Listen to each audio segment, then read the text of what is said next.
کرے گا. کچھ بیرون ملک کی جانب ہم بڑھتے ہیں اور کوریا میں ہمارے حامدی اختر صاحب جی یہ کوئی سوال لے کر آئے ہیں. جی کیا کہیں گے حضرت؟ السلام علیکم ورحمۃ اللہ وبرکاتہ. وعلیکم السلام ورحمۃ اللہ وبرکاتہ. میرا نام محمد اختر حمید ہے. میری عمر 55 سال ہے اور کوریا میں پچھلے 20 سال سے مقیم ہوں اور یہاں پر چھوٹا سا ایک کام ہے ریسٹورنٹ کا. امیر اہل سنت کی بارگاہ میں میرا ایک سوال ہے. کیونکہ ہم بزرگ ہو چکے ہیں اور آنے جانے میں مشکل بھی ہوتی ہے، کیا ہم اسی طرح لائیو چیٹنگ کر سکتے ہیں فون کے ذریعے؟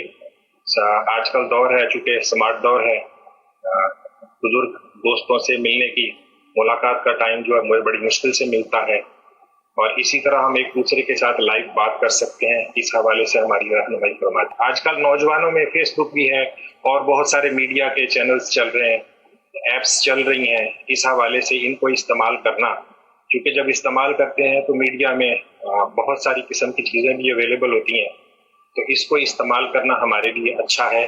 اس کے لیے تھوڑی سی رہنمائی فرما دیجیے اور مدنی کو ارشاد فرما دیجیے. اب اس میں خرابیاں زیادہ ہیں، یہ فیلڈ بہت خطرناک ہے.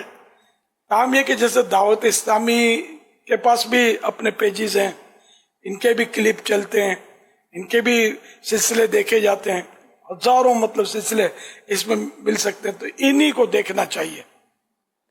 بالکل یہ نہیں کہ جو عام لوگ جو کر رہے ہوتے ہیں یہ نقصان دہ ہوتا ہے. اس میں غلط باتیں بھی ہوتی ہیں، غلط مسئلے بھی یہ لوگ کر رہے ہوتے ہیں، من گھڑت روایتیں بھی چل رہی ہوتی ہیں، پھر اور بھی مطلب نہیں الٹے سیدھے بہت اس میں گناہ بہت ہو رہے ہوتے ہیں.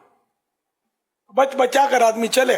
ہم بھلے ہماری دعوت اسلامی بھلی، دعوت اسلامی میں اتنے کلپ اور اتنے پھر آئے دن نکلتے رہتے ہیں، زندگی اسی میں تمام ہو جائے گی انشاءاللہ. سبحان اللہ. اتنا مطلب مواد ہے اپنا، تو اسی کو مطلب میں تو عرض کروں گا کہ اسی میں رہنا چاہیے.